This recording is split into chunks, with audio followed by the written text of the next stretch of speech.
Hai, Assalamualaikum. Saya Muiz, pengacara TV PSS, MySK KGB Channel, SK Kompleks Gambada, Kuala Nerus, Terengganu.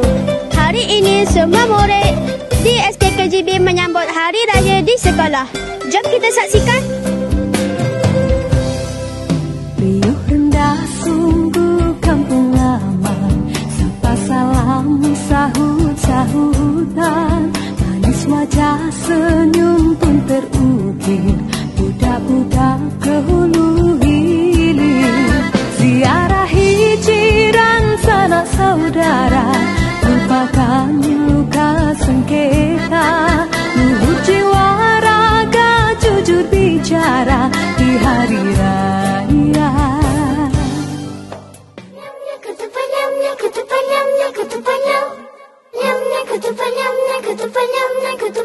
Daun dilipat, anyamnya tepat, isi yang manis bagai senyuman.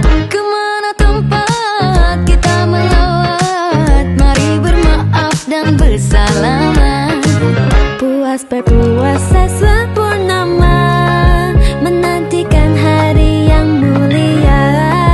Usahlah resah ukuran pinggang, makanlah makan berpinggan-pinggan.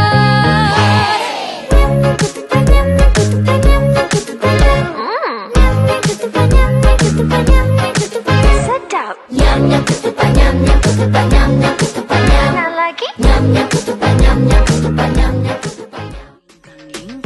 Bergema suara takbir, tiba sudah hari raya. Adik abang lekas siap, tolong bonda masak serba lengkap. Anyamlah anyam, jangan tak anyam.